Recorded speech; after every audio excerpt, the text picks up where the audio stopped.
हिंदुस्तान में मुंबई जैसा खूनी हमला करने की बड़ी साजिश, आतंकवादियों ने पाकिस्तान की रावलपिंडी में की बैठक। खुफिया सूत्रों के मुताबिक पाकिस्तान की खुफिया एजेंसी आईएसआई बना रहा है खतरनाक प्लान। आईएसआई ने रावलपिंडी में आतंकवादी संगठन जैश ए मोहम्मद के सरगना से मुलाकात की है।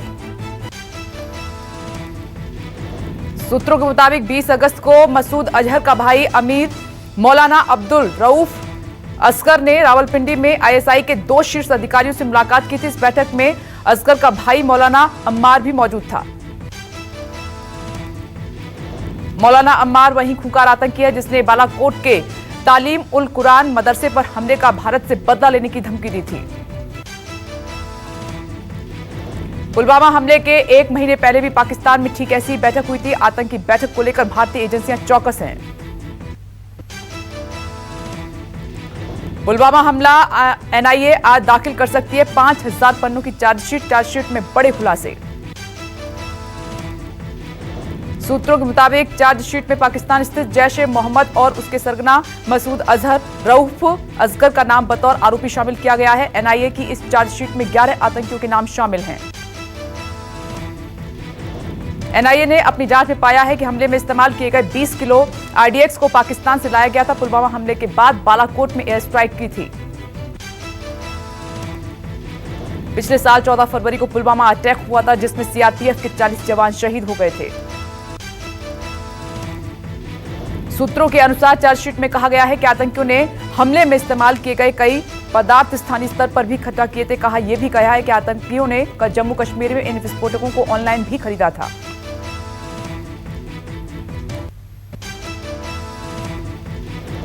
सुशांत केस में सीबीआई जांच का 5वां दिन। सुशांत की गर्लफ्रेंड रिया चक्रवर्ती से आज हो सकती है पूछताछ। रिया पर सीबीआई का शिकंजा कसा। सीबीआई ने रिया को सोमवार को पूछताछ का समन भेजा था। रिया और उसके परिवार के खिलाफ सुशांत के पिता ने एफआईआर दर्ज करवाई है। सीबीआई से पहले रिया से ईडी की टीम 2 बार पूछताछ कर चुकी है। रिया से पूछताछ में सीबीआई अहम सवाल पूछ सकती है। रिया के घर छोड़ने, नंबर ब्लॉक करने, सुशांत की बीमारी, इलाज, डॉक्टर, बैंक अकाउंट के इर्द गिर्द है सवालों की फहरिस्त। रिया पर आत्महत्या को उकसाने का भी केस दर्ज है। साथ ही परिवार ने 15 करोड़ की हेराफेरी का भी आरोप लगाया है।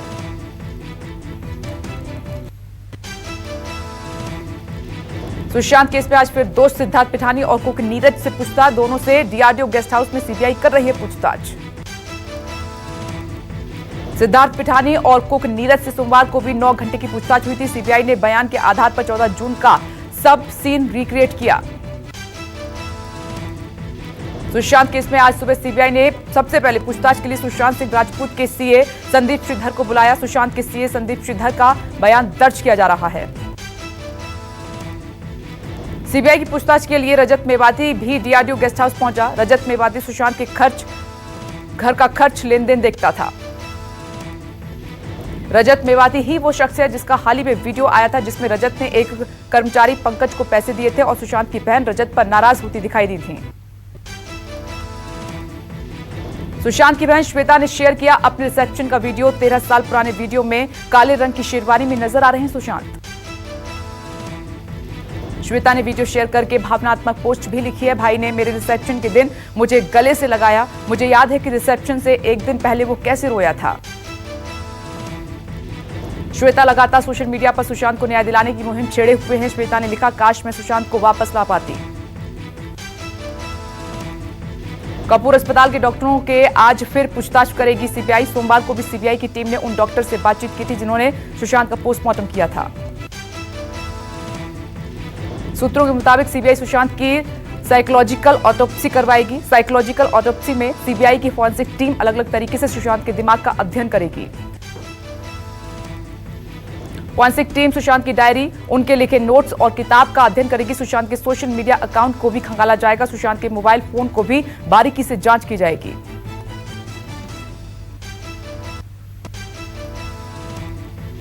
आमिर खान के तुर्की दौरे पर आरएसएस का हमला, कहा भारतीयों की भावनाओं को दिखा रहे हैं ठेंगा। आरएसएस के मुखपत्र 5 जन में आमिर खान को लेकर एक आर्टिकल छपाया। आर्टिकल में आरएसएस ने आमिर खान के तुर्की दौरे पर निशाना साधा।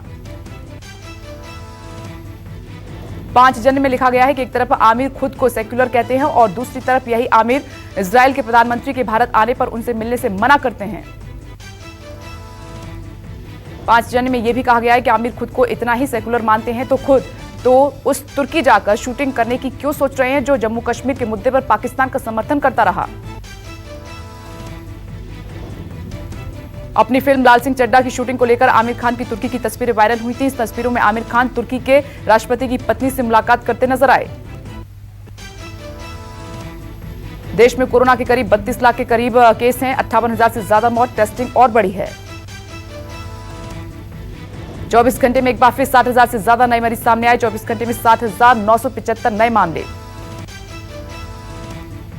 स्वास्थ्य मंत्रालय के ताजा आंकड़ों के मुताबिक देश में अब तक 31,67,323 लोग कोरोना से संक्रमित हुए हैं, जिनमें से 57,542 लोगों की मौत हो गई है। एक्टिव केस की संख्या 7,04,000 हो गई है और 24 लाख लोग ठीक भी हो चुके हैं।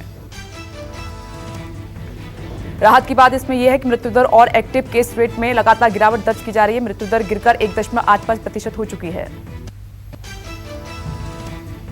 एक्टिव केस जिनका इलाज चल रहा है उनकी दर घटकर 23% हो गई है। रिकवरी रेट यानी कि ठीक होने की दर 75% हो चुकी है। आईसीएमआर के मुताबिक 23 अगस्त तक कोरोना वायरस के कुल 3,72,00,000 सैंपल टेस्ट की जा चुके हैं। 9 लाख सैंपल की टेस्टिंग एक दिन में हुई है। देश में कोरोना संक्रमण बढ़ते देख टेस्ट बढ़ाए गए हैं। टेस्ट में पॉजिटिविटी रेट 7% से कम है। आंकड़ों के मुताबिक देश में सबसे ज्यादा एक्टिव केस महाराष्ट्र में है। महाराष्ट्र में 1.5 लाख से ज्यादा संक्रमितों का अस्पताल में इलाज चल रहा है। महाराष्ट्र के बाद दूसरे नंबर पर तमिलनाडु, तीसरे नंबर पर दिल्ली, चौथे नंबर पर गुजरात और 5वें नंबर पर पश्चिम बंगाल है। इन 5 राज्यों में सबसे ज्यादा एक्टिव केस हैं। कोरोना संक्रमितों की संख्या के हिसाब से भारत दुनिया का तीसरा सबसे प्रभावित देश है। अमेरिका, ब्राजील के बाद कोरोना महामारी से सबसे ज्यादा प्रभावित है। रूस ने अपनी vaccine corona vaccine Sputnik V को लेकर भारत से संपर्क किया है। रूस चाहता है कि भारत वैक्सीन खरीदे। स्पुतनिक वैक्सीन को लेकर रूस की भारत सरकार से बातचीत हुई। रूसी वैक्सीन को दूसरे देश इस्तेमाल करने से मना कर चुके हैं। दिल्ली मेट्रो के यात्रियों के लिए खुशखबरी, 1 सितंबर से परिचालन को मिल सकती है मंजूरी। 1 सितंबर से शुरू हो रहे अनलॉक 4 में दिल्ली मेट्रो की सेवाओं को फिर से शुरू किया जा सकता है। मेट्रो सेवा रोकने से दिल्ली मेट्रो को करोड़ों का नुकसान हो रहा है। डीएमआरसी ने कहा है कि हम पूरी तरह से तैयार हैं। हरी झंडी मिलते ही दौड़ा देंगे मेट्रो। मेट्रो में सोशल डिस्टेंसिंग के पालन को लेकर भी तैयार हैं। दिशा निर्देश। हरियाणा में कोरोना का कहर लगातार बढ़ता जा रहा है। सीएम मनोहर लाल खट्टर के बाद कैबिनेट मंत्री मूलचंद शर्मा भी कोरोना पॉजिटिव पाए गए। हरियाणा के परिवहन एवं खनन मंत्री मूलचंद शर्मा ने खुद कोरोना पॉजिटिव होने की जानकारी दी है। लोगों से अपील की है कि जो संपर्क में आए हैं वो आइसोलेट हों। हरियाणा के मुख्यमंत्री मनोहर लाल खट्टर को देर रात गुरुग्राम के मेदांता अस्पताल में भर्ती कराया गया है। राज्य के कई विधायक भी कोरोना पॉजिटिव पाए गए हैं। सीएम खट्टर केंद्रीय मंत्री गजेंद्र सिंह शेखावत के साथ एक मीटिंग के 6 दिन बाद कोरोना पॉजिटिव पाए गए थे। केंद्रीय मंत्री गजेंद्र सिंह शेखावत कोरोना से संक्रमित हैं। बुधवार यानी कि कल से हरियाणा विधानसभा का सत्र शुरू हो रहा है। सत्र को लेकर संशय है क्योंकि हरियाणा के सीएम, स्पीकर और कैबिनेट मंत्री कोरोना पॉजिटिव हैं। कानपुर में कोरोना के केस बढ़ रहे हैं। 24 घंटे में कोरोना से 16 लोगों की जान जा चुकी है। डीएम का तबादला किया गया। कानपुर में अब तक 12,869 लोग कोरोना की चपेट में आ चुके हैं। इनमें से 383 लोगों की जान जा चुकी है। कोरोना के बढ़ते मामलों को रोक पाने में विफल रहने के कारण डीएम का ट्रांसफर किया गया। आगरा कमिश्नर के परिवार पर कोरोना का कहर। 24 घंटे में माता पिता की मौत, बहन भी संक्रमित। आगरा के कमिश्नर अनिल कुमार के परिवार के लोग कोरोना संक्रमित हैं। रविवार को उनके पिता की मौत हो गई। सोमवार को मां का भी निधन हो गया। प्रशासन के मुताबिक कमिश्नर के दफ्तर पर करीब 10 लोग कोरोना वायरस की चपेट में आए थे, जिसके बाद पूरे ऑफिस का सैनिटाइजेशन किया गया था। यूपी में कोरोना के अब तक 1,88,000 मामले सामने आ चुके हैं। 1,36,000 लोग इस बीमारी से ठीक हुए हैं और इस बीमारी से अब तक 2,926 लोगों की जान जा चुकी है। यूपी में बढ़ते मामलों को देखते हुए नई गाइडलाइन जारी की गई है। 30 सितंबर तक सभी धार्मिक और राजनीतिक कार्यक्रमों पर रोक। सार्वजनिक रूप से मूर्तियां, ताजिया और अलम भी स्थापित नहीं किए जाएंगे। घर में ताजिया रखने की छूट। जारी है कोरोना की मार। 24 घंटे महाराष्ट्र में 10,000 तो कर्नाटक में केस 5,000 आए सामने। कर्नाटक में कोरोना संक्रमण की स्थिति गंभीर। कर्नाटक में 24 घंटे में 68 मौतें हुई। बेंगलुरु शहर में भी कोरोना के 2126 नए मरीज आए सामने। दिल्ली में 24 घंटे में कोरोना वायरस के 1000 से ज्यादा नए मामले आए सामने, जिसके बाद संक्रमित लोगों की कुल संख्या 1.62 लाख से अधिक हुई। दिल्ली सरकार द्वारा जारी स्वास्थ्य बुलेटिन के मुताबिक पिछले 24 घंटे में 11,910 रैपिड एंटीजन जांच की गई है और आरटी-पीसीआर से 6,000 से ज्यादा टेस्ट हुए हैं। दिल्ली में अब तक 14,34,000 से ज्यादा लोगों का टेस्ट किया जा चुका है। दिल्ली में 1 अगस्त के बाद से संक्रमण के मामलों में कमी देखी गई है।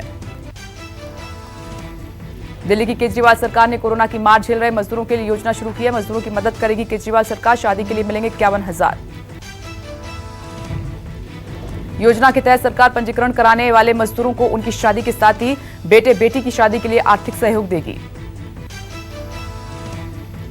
सरकार स्वास्थ्य और प्रसूति के लिए 2 बच्चों तक 30,000, वृद्धावस्था पेंशन प्रतिमाह 3,000 रुपए, दुर्घटना में मृत्यु की स्थिति में 2 लाख और अंत्येष्टि के लिए 10,000 रुपए देगी। आम्रपाली के ग्राहकों के लिए खुशखबरी है। एनबीसी ने आम्रपाली के 3 प्रोजेक्ट गोल्फ होम्स, किंग्सवुड और सेंचुरियन पार्क प्रोजेक्ट पर भूमि पूजन करके काम शुरू किया। आम्रपाली ग्रुप के दिवालिया होने के बाद सुप्रीम कोर्ट के आदेश के बाद भारत सरकार की नवरत्न कंपनी एनबीसीसी अधूरे प्रोजेक्ट को पूरा कर रही है। एनबीसीसी से पहले आम्रपाली, सफायर, सिलिकॉन सिटी, जेडेक और प्रिंसले स्टेट के अधूरे प्रोजेक्ट में काम शुरू कर चुकी है। सितंबर महीने से इन प्रोजेक्ट में फंसे ग्राहकों को फ्लैट का हैंडओवर मिल जाएगा, जिससे ग्राहकों के लिए बहुत बड़ी राहत मानी जा रही है।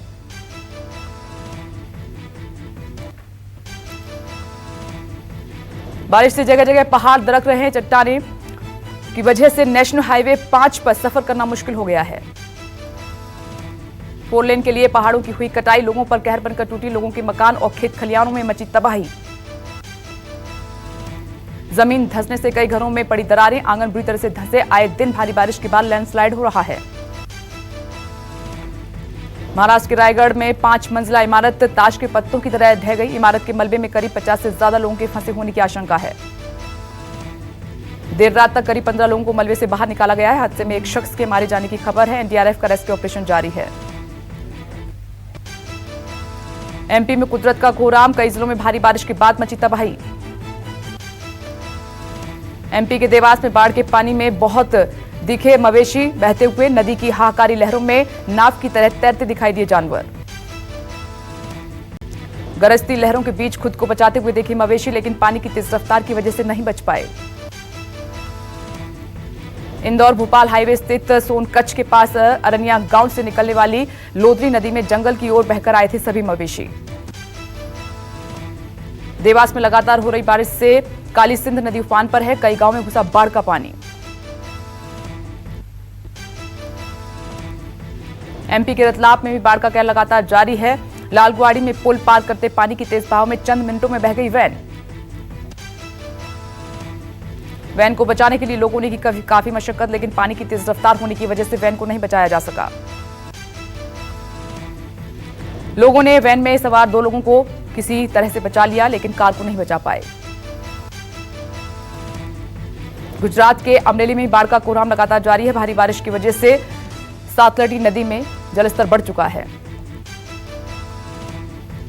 अमरेली में सड़क पर आया नदी का पानी। शहर से जांजरिया गांव की ओर जाने वाले रास्ते में बाढ़ के पानी में फंसी एक कार।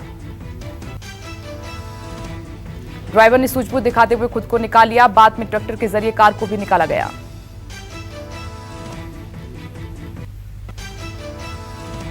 पश्चिम बंगाल के पूर्वी मदिनीपुर में देखते ही देखते नदी की विशाल लहरों में बह गया बांस से बना हुआ पुल। पश्चिम बंगाल में पिछले 3 दिनों से लगातार हो रही बारिश। भारी बारिश से कई नदियां उफान पर हैं। हिमाचल प्रदेश के रामपुर में भी भारी बारिश। सतलुज नदी में बाढ़ का खतरा लगातार जारी।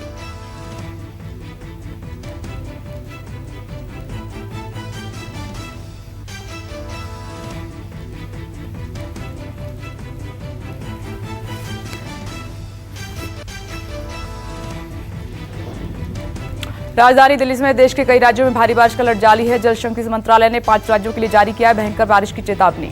अलर्ट के मुताबिक ओडिशा, छत्तीसगढ़, तेलंगाना, मध्य प्रदेश और राजस्थान के लिए अगले 3 से 4 दिन भारी।